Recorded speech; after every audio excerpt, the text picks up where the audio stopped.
The cold fluorescent lights of the clinic cast everything in that particular shade of sickly blue-white as Natalie stared at the grainy black and white image in her hand.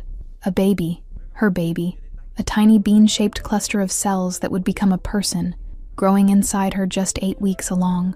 Manhattan glittered around her as she stepped out into the late September rain, the ultrasound printout tucked safely in the inner pocket of her coat. The city lights reflected in puddles like scattered stars, beautiful and completely indifferent to her crisis. 4 weeks. That's how long ago James had disappeared without a trace after nearly a year together. No calls, no texts, nothing, just vanished, leaving behind half-empty drawers in her apartment and a void of unanswered questions. Her tiny apartment greeted her with the same empty silence that had become her constant companion. 1 bedroom, a kitchenette, and a bathroom barely big enough to turn around in, but it was hers, at least until rent was due again in 3 more weeks. The ultrasound had been the last thing she wanted to do today, but her doctor had insisted after confirming the pregnancy test results. "Let's make sure everything's developing correctly," she'd said gently, probably seeing the panic in Natalie's eyes. She needed to tell someone before this burden crushed her. Her best friend, Rachel, was traveling for work somewhere in Europe with spotty reception, but she'd want to know about the pregnancy and James's disappearance. With trembling fingers, Natalie pulled out her phone and took a photo of the ultrasound. She opened their message thread, attached the image and typed, "Wish you were here. I could really use my best friend right now. I'm pregnant, Rach. James is gone. I don't know what to do." The little whoosh sound as the message departed carried a strange finality with it. It was real now. She had told someone. She set her phone down and dragged herself to the shower, letting hot water cascade over her until her skin turned pink. When she emerged wrapped in her threadbare towel, she heard her phone chime from the living room. That was fast. Maybe Rachel was awake despite the time difference. She padded across the cold floor, leaving damp footprints behind her. The notification made her heart stop. It wasn't from Rachel. It was from a number she didn't recognize with a New York area code, and the preview showed 3 words that made no sense. Is it mine? Somehow, in her exhausted emotional state, she'd sent the most intimate message of her life to the wrong number. "I'm so sorry. Wrong number. Please ignore," she quickly typed. The response came immediately. "Who is this?" She hesitated, then wrote, "Just someone who made a mistake. Sorry to bother you." The 3 dots appeared indicating the stranger was typing. "You texted James Holloway's old number," came the reply, and the room seemed to tilt around her. That was impossible, unless James had changed his number, unless the number she'd been texting for the past 4 weeks had never reached him at all. "How do you know James?" Natalie typed with shaking hands. The response took longer this time, each second stretching painfully as she watched the typing indicator appear and disappear. "We had business together. He owes me. A lot." Natalie's throat went dry. James was an investment banker, or so he'd claimed.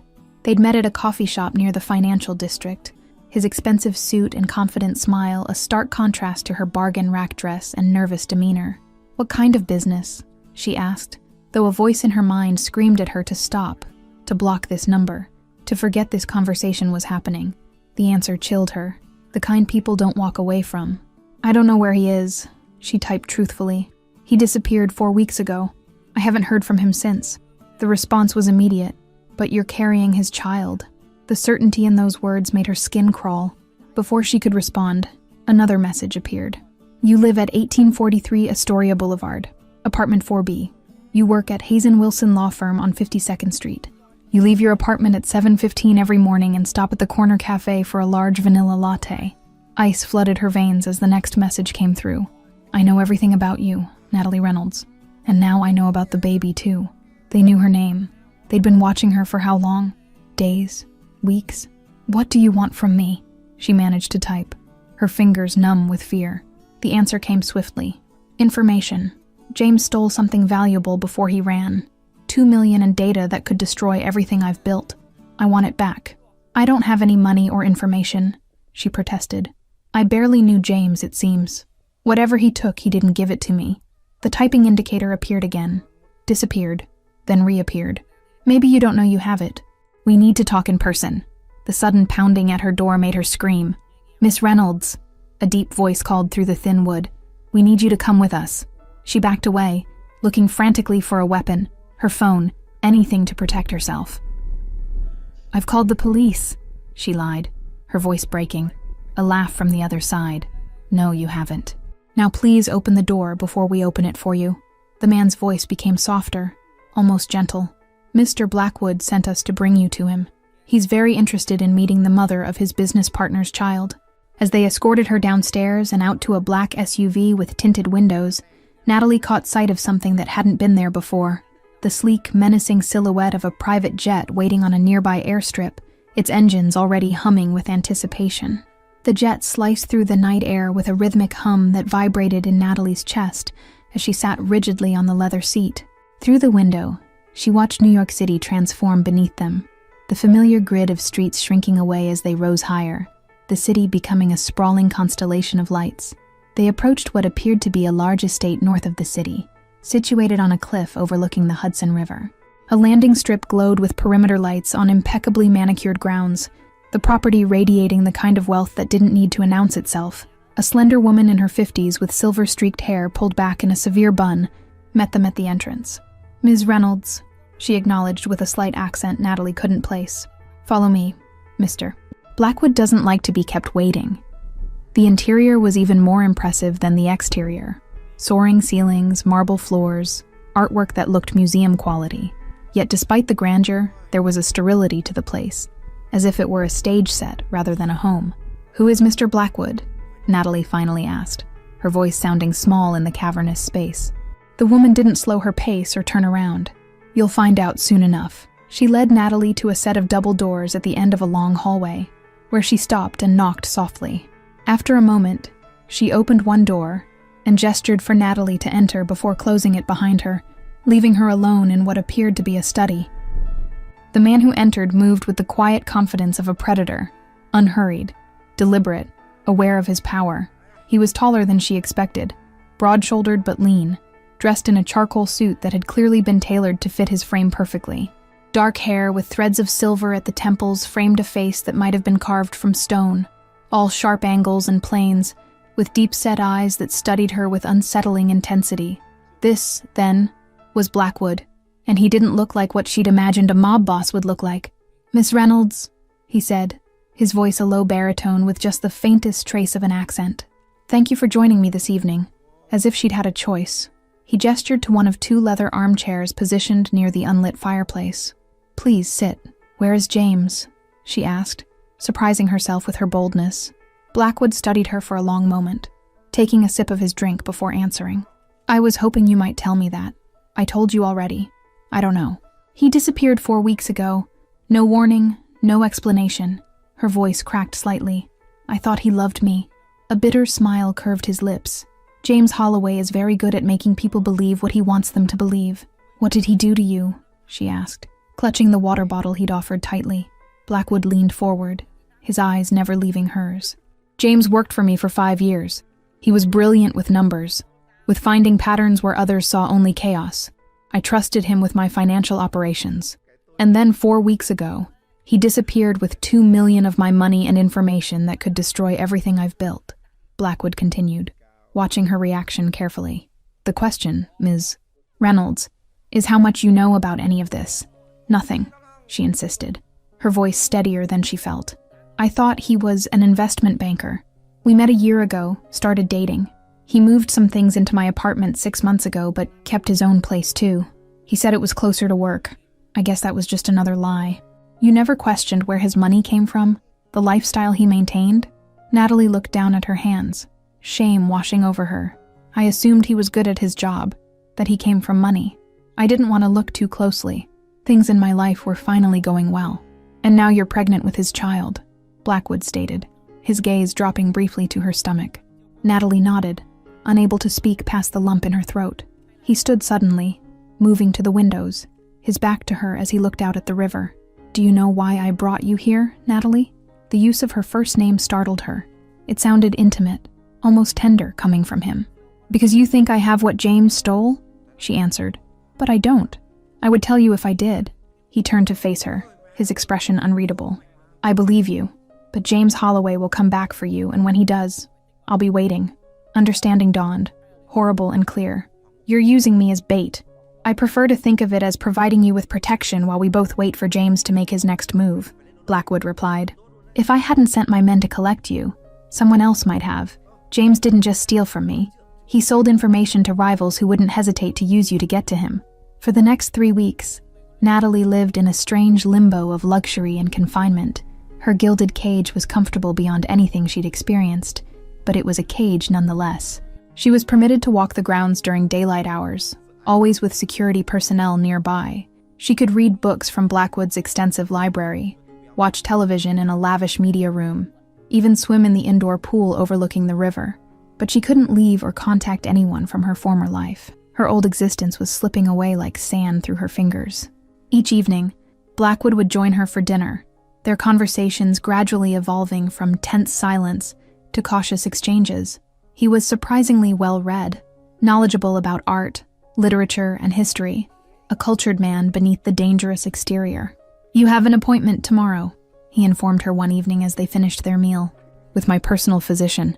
She'll be conducting an ultrasound to check on the baby's development." His casual control over her life should have angered her, but the genuine concern in his voice was confusing. The ultrasound revealed a healthy 12-week fetus, its tiny heart beating steadily on the monitor. Natalie had wept at the sound, overwhelmed by the reality of the life growing inside her, while Blackwood had stood silently by, his expression unreadable but his presence oddly comforting. That evening, Elena, the silver-haired housekeeper, delivered an envelope to Natalie's room.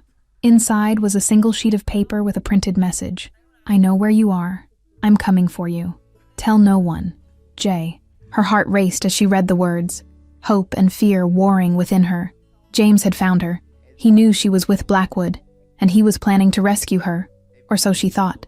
She hid the note beneath her mattress, unsure whether to tell Blackwood or trust that James truly had her best interests at heart. The next morning, she found another note tucked into her breakfast tray. "Tomorrow, 2 p.m., the garden gazebo. Be there alone." Her fingers trembled as she quickly destroyed the evidence, burning it in the bathroom sink before anyone could discover it. When tomorrow came, she made her way to the garden, telling the guard she needed fresh air. The gazebo stood empty when she arrived, but moments later, a groundskeeper approached, removing his hat to reveal James's familiar face beneath a poorly applied disguise. "Natalie," he whispered urgently, taking her hands. "Thank God you're all right. We don't have much time. I've arranged for us to escape tonight. Meet me by the east gate at midnight. There'll be a car waiting." His eyes drifted to her now visible baby bump, something unreadable flashing across his face. "Is it true?" he asked softly. "You're pregnant?" Natalie nodded, watching his reaction carefully. "Yes, 12 weeks now. I found out after you disappeared." He looked away, guilt evident in his expression. Or was it calculation? "We need to get you away from Blackwood," he said, squeezing her hands. "He's dangerous, Natalie. The things he's done, the people he's had killed. You and our baby aren't safe here." The conviction in his voice almost convinced her. "Why did you leave without telling me?" she demanded. "Why disappear for nearly 2 months?" James glanced around nervously. "I had to protect you. Blackwood was suspicious, watching me. I needed to secure our future first, set up new identities, a place for us." His explanation sounded rehearsed, hollow somehow. Over the weeks with Blackwood, she'd learned to listen for the silences between words, to notice the subtle tells of deception. "How did you find me?" she asked, testing him. "I have contacts inside Blackwood's organization," James replied too quickly. "They told me he'd taken you, that he was using you to get to me. But I've got a plan, Natalie. Trust me one more time. Midnight tonight, the East Gate. I'll be waiting with our future." As midnight approached, Natalie paced her room, conflicted about James's plan. She'd spent hours weighing her options: escape with a man who had abandoned her once already, or remain in Blackwood's luxurious prison where, despite everything, she felt strangely protected. At 11:45, she slipped on a dark sweater and soft-soled shoes, tucking a small flashlight she'd taken from a kitchen drawer into her pocket. The hallways were dimly lit, but not entirely dark. Security cameras mounted discreetly in corners tracked her movement. She navigated through the kitchen where she'd memorized the blind spots in the surveillance system during her weeks of careful observation. The night staff had retired to their quarters, leaving only the occasional guard patrolling the perimeter. The garden path was illuminated by soft ground lighting, casting long shadows across the manicured lawn. Natalie's heart hammered in her chest as she crept toward the east gate, staying close to the hedges to avoid detection. The cool night air carried the scent of pine and distant water, a stark contrast to the stifling atmosphere of constant surveillance inside the mansion. Crickets chirped in rhythmic waves, occasionally falling silent as Natalie passed, nature's own alarm system sensing her intrusion into the night. A security light swept across the lawn in predictable intervals, forcing Natalie to time her movements with practiced precision. During her walks, she had carefully counted seconds between patrols, noted the rotation of guards, identified the cameras that occasionally froze for system updates. Her pregnancy had given her an unexpected advantage. The guards had grown accustomed to her unusual sleep patterns and midnight walks, attributed to her condition rather than suspected planning. One guard had even mentioned his wife's similar restlessness during her pregnancy, unwittingly providing Natalie with the perfect cover story. James was already waiting, a hooded figure beside a section of wall where the security lighting had mysteriously failed. "You came," he whispered, relief evident in his voice as he took her arm. "Quickly now. There's a gap in the patrol schedule." He guided her through a narrow opening in the gate that had clearly been tampered with. Beyond the wall, a nondescript sedan idled in the shadows, its engine running quietly. "Almost there," James murmured, his grip tightening on her arm. As they approached the vehicle, the driver's window rolled down, revealing a hard-faced man with a scar along his jawline and cold eyes that assessed Natalie with clinical interest. "This her?" he asked in a heavily accented voice. "Yes," James replied tersely. "Let's go." Something in the exchange made Natalie falter. The man wasn't looking at her with the indifference of a hired driver, but with the calculated interest of someone appraising valuable merchandise. "James," she said slowly, pulling back slightly. "Who is this?" James's face tightened with impatience. "Just a friend helping us get away. Come on, we don't have time for this." He tugged her forward more forcefully than necessary. The pieces suddenly fell into place with horrifying clarity. The Russian accent, the predatory assessment, the too convenient escape plan. "You're not running from the Russians," she whispered, horror dawning. "You're working with them." James's expression confirmed her suspicion before he could deny it. "It's complicated, Natalie. Blackwood was going to kill me. I needed protection. The Bratva offered me a deal, the information and half the money in exchange for their help. And me?" she asked, her voice breaking. "Was I part of the deal too?" His silence was answer enough. "The child is valuable to them," he said, his voice low and urgent. "Insurance that I'll continue to cooperate. They won't hurt you, not if you're carrying my baby." The cold calculation in James's words turned Natalie's blood to ice. He was selling her, selling their unborn child to the Russian Mafia as leverage. The man she had loved was nothing but a monster in familiar skin. Suddenly, floodlights illuminated the area, momentarily blinding them. "Security breach at the east gate," a voice announced over an unseen speaker. The Russian driver cursed, reaching for what Natalie instinctively knew was a weapon. James yanked her roughly in front of him, using her as a shield as he backed away from the vehicle. "Stay back!" he shouted into the darkness. "I'll hurt her!" Natalie felt something hard press against her side.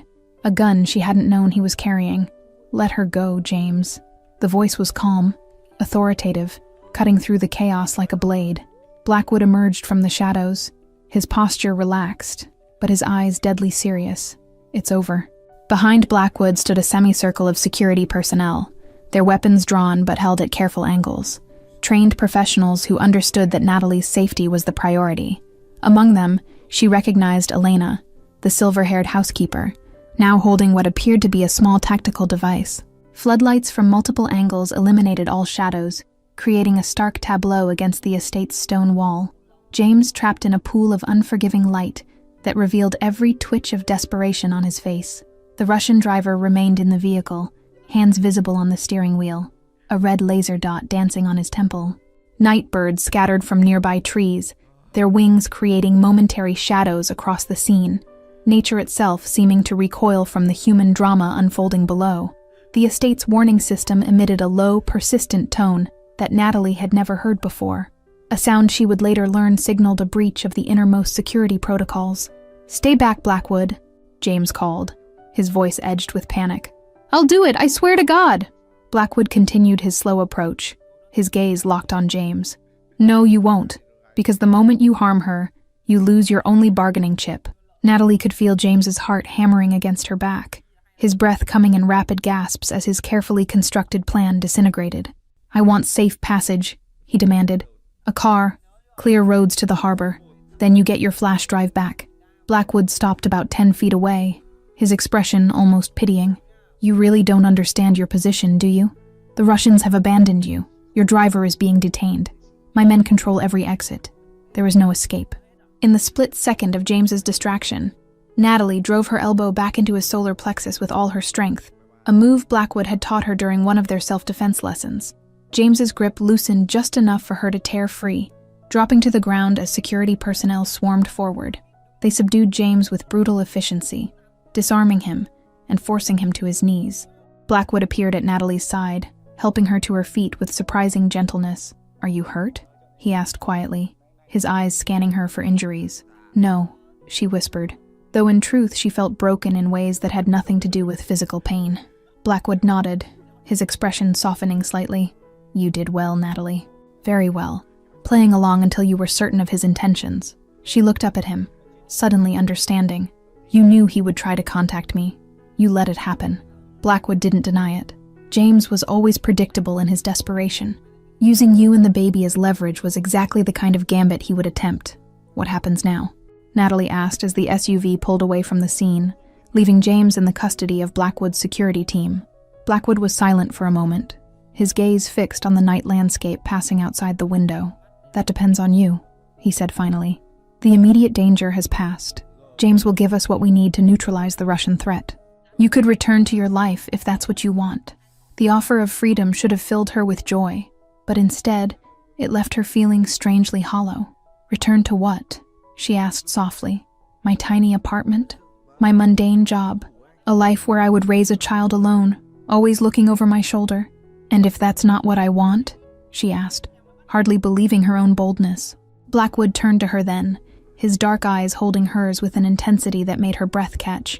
Then perhaps we could come to another arrangement, one that ensures the safety and security of both you and your child. 3 months later, Natalie sat on the terrace of what was now her home, watching the sunset paint the Hudson River in shades of gold and crimson. Her hand rested on her now prominent baby bump, feeling the occasional flutter of movement from within. Inside, preparations were underway for a gallery opening. Blackwood had discovered her talent for art curation and had helped her establish connections in the New York art world. She was building a new identity, one that belonged entirely to her, rather than being defined by James, or even by Blackwood himself. Elena approached with a glass of sparkling water, placing it beside Natalie on the small table. Mr. Blackwood called. He's on his way back from the city and asked if you would join him for dinner. Their relationship had evolved into something neither of them had anticipated. Not quite romance, not merely protection, but a partnership built on mutual respect. Blackwood, Daniel, as she now called him, had shown her glimpses of the man behind the powerful facade, the son of immigrants who had built an empire through equal parts brilliance and ruthlessness, who collected art not as a display of wealth, but out of genuine appreciation for beauty. Daniel had introduced her to his sister, Sophia, a warm, elegant woman who ran an international children's charity, and who had welcomed Natalie without judgment or suspicion. Through this connection, Natalie had begun volunteering her organizational skills, finding purpose in helping coordinate art therapy programs for traumatized children. The nursery overlooked the East Gardens, where gardeners were creating a small butterfly sanctuary, Daniel's subtle gift to the unborn child, ensuring her first memories would include beauty and natural wonder rather than the concrete and noise of city life. Rare flower species from around the world had been carefully selected for their colors and blooming cycles. Natalie's legal identity had been quietly reinforced through a series of strategic moves orchestrated by Daniel's team of attorneys, her employment history enhanced, her educational credentials verified, her financial standing secured. She was no longer the vulnerable administrative assistant, but a woman with a documented history of accomplishment and a clear path forward. She had learned that his business operations, while not entirely legal, were far more complex than simple criminality. He operated in gray areas, exploiting loopholes in financial regulations, providing services to those excluded from legitimate banking, a modern-day Robin Hood in some ways, though she harbored no illusions about the violence that sometimes accompanied his work. James had been dealt with, not killed as she had initially feared, but sent far away with a new identity, and the clear understanding that returning would mean his death. The Russians had been neutralized through a combination of strategic information sharing with authorities and private arrangements Natalie preferred not to know the details of. The baby would arrive in 4 more months. A daughter, according to the latest ultrasound. Daniel had already prepared a nursery more luxurious than anything Natalie could have imagined, though he insisted he expected nothing in return beyond allowing him to be part of the child's life in whatever capacity Natalie deemed appropriate. As she sipped her water and watched a hawk circle lazily over the river, Natalie reflected on the strange twist of fate that had led her here. A mistaken text message had completely altered the trajectory of her life, bringing her from a place of vulnerability and isolation to one of power and belonging. She still remembered that moment of terror when the men had first arrived at her door, the helicopter waiting to carry her away to an unknown fate. Now, that same machine occasionally transported her to gallery openings in the city, to weekend retreats in the Hamptons, to a life she could never have imagined for herself. The future remained uncertain in many ways. Her relationship with Daniel was still evolving, the boundaries still being negotiated. But for the first time since discovering her pregnancy, Natalie felt hope. Not just for survival, but for a life filled with purpose, protection, and perhaps even love. Thank you all for following this story to its conclusion. If you enjoyed it, please let me know in the comments where in the world you're watching from. Don't forget to like, subscribe, and share this video. Your support makes it possible for me to continue creating content like this for you.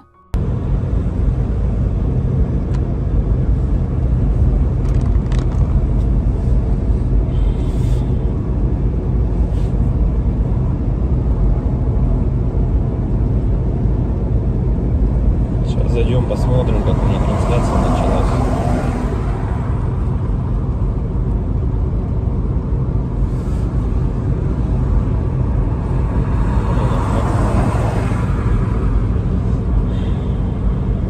Если вот рассматривать, я говорю, задумываясь о том, что прожитые типа 30 лет, так смотришь на многих людей, которые сейчас, соответственно, живут, которым в районе 30, которые уже потеряли вообще вкус к жизни, да, радость какую-то от жизни. Таких, причем, кстати, становится все больше и больше.